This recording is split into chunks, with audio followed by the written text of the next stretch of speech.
This is the new Volkswagen T-Roc and it's based on the Golf. So if you think of the Golf as being like this suitcase, it's fairly square and practical and normal. The T-Roc is more like this pelly case, so it's slightly larger, which means you can fit a bit more stuff in it, plus it's more rugged, so it just looks tougher and meaner.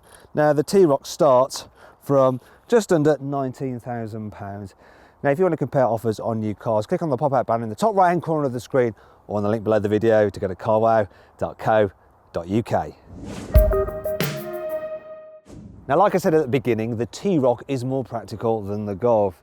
That means it has a bigger boot, almost by 20%. And look, you haven't got much of a load lip, so it's easy to slide things in and out. You've got some extra storage under here, and this car's got a space saver spare wheel. I like the way you can do this as well. Look, you can prop up this false floor by these little catches. And other neat features include tethering points here and here. This car's also got a through loading hatch as well, look, so you can carry longer items and two people in the back seats if you want to, or you can just fold down the rear seats, and there we go. Look at that, you've got a nice flat load floor and you can slide things very easily to the front of the car, so that makes it much easier when you're loading. So yeah, boot's pretty good, isn't it? What about those back seats? Well, it's a similar story. You know, this is a taller vehicle than the Golf, so I'll just put these back and you will see that, yeah, you know it. You know what's going to happen. I'm going to have plenty of headroom. It's not bad, considering this car has got the panoramic glass roof, and that does eat into headspace, but still, I'm okay. Knee room's fine. As for the centre seat, well, there is a bit of a lump in the floor, so you'd have to step over it to get into the middle seat, and this seat is raised up a bit, so I don't know how this is going to work out, but yeah, that's how that works out. My head is touching the roof. Right. Now, if you want more detail on this car's practicality, click on the pop-out banner or on the link below the video to see my detailed review on that. You'll be able to see just what it's like with three people in the back of this car, how much stuff you can fit in the boot, and how easy it is to fit a child seat. Before we move into the front, though, I want to show you this. Look, there's some decent door bins here in the back, and you've got an adjustable cup holder, which can hold my flask in place. Isn't that lovely? Tell you what's also lovely, well, in my opinion anyway, and that's the design of this car. It really does stand out. I think it's the most exciting looking Volkswagen after the Arteon. All the creases and everything, it's pretty blooming smart. It looks expensive, and then you climb into the front and you're like, what's happened? What's happened? Now, Volkswagens are usually famous for having plush, expensive feeling interiors, but this one doesn't feel like that at all. So there's hard, brittle plastics absolutely everywhere, even on top of the dash. The dash in a Polo, which is cheaper, has soft touch materials. It's just bizarre. I think it's unforgivable on a Volkswagen that costs £19,000. It's even more unforgivable on this range-topping SEL, which costs £31,000. I just don't get it. Actually, do you know what? If I go into CarWow, I can plug in the details of a Tiguan 2-litre turbo petrol with all-wheel drive. This has a 2-litre turbo petrol engine with all-wheel drive, and get some offers back. And I've got one for the same price, pretty much, as this car's list price. I mean, that's why it's important when you're thinking about buying a car to do your research, compare the offers that you can get on the models that you're looking at, because it could just influence your decision. Anyway, moving on. If it is my decision to buy this particular car, I wouldn't go for this range-topping SEL. I'd go for the one below it, the SE. You still get this 8-inch infotainment screen, and it's pretty nice. You don't have satellite navigation on the SE's version, but you do have Apple CarPlay and Android Auto, so you just run the sat-nav off your phone, no problem at all. And it's got all the stuff that you need, like auto emergency braking. You get things like cruise control, you get climate control, you get parking sensors.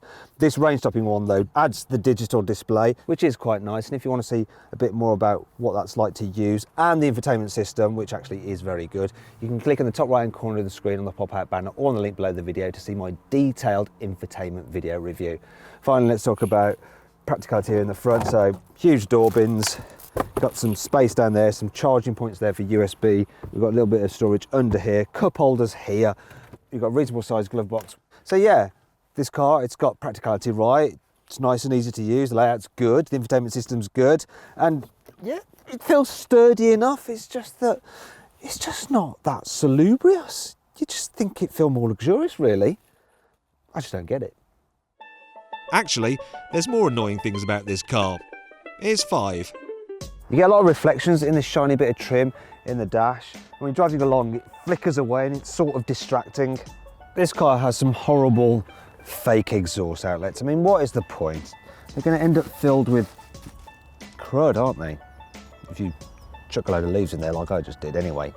If you get the range-topping four-wheel drive version, the mechanical parts for that four-wheel drive system actually reduce the boot space, and that means that you can't fit the parcel shelf under the false floor because this bit there. Oh, darn it.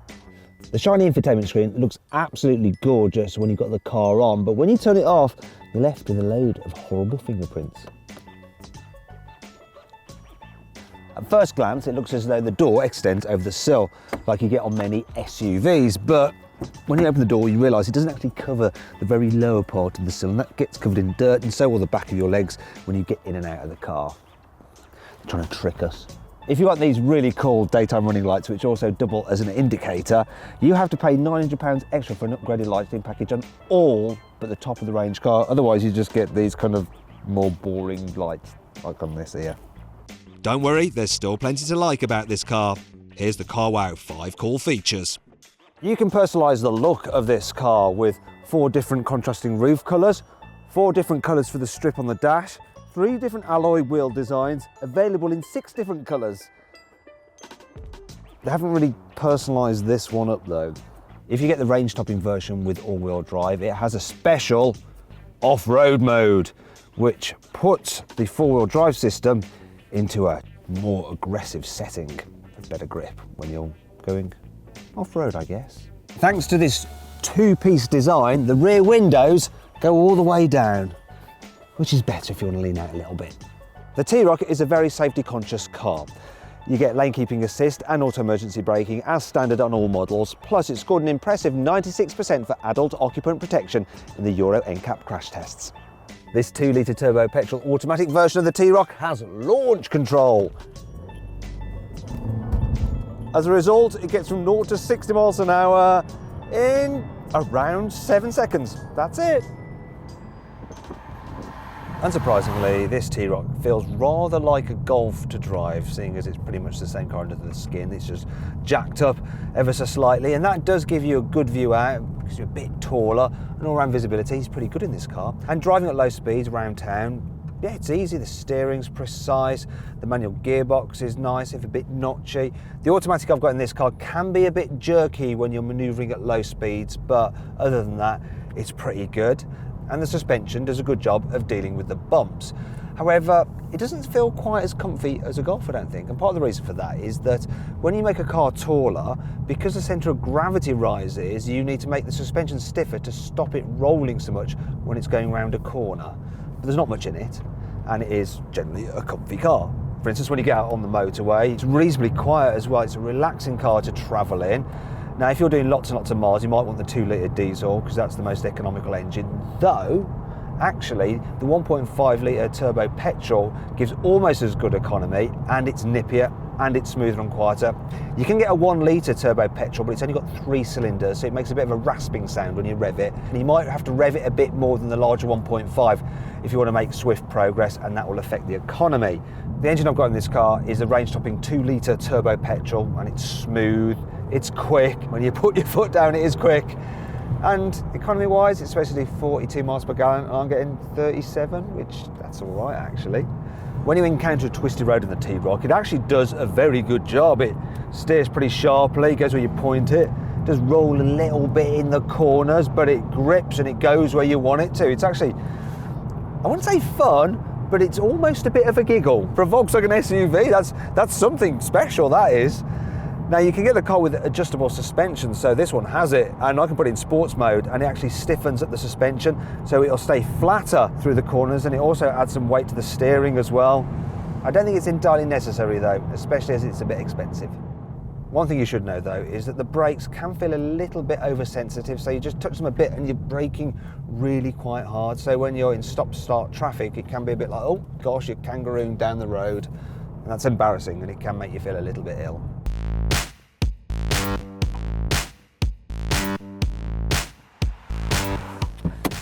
Now, for more information or to see how much you can save on a new car, click on the pop-out banner in the top right-hand corner of the screen or on the link below the video to go to carwow.co.uk. So then, my verdict on the Volkswagen T-Roc. Should you avoid it? Should you consider it? Should you shortlist it? Or should you just go right ahead and buy it? Well, I reckon you should shortlist the Volkswagen T-Roc.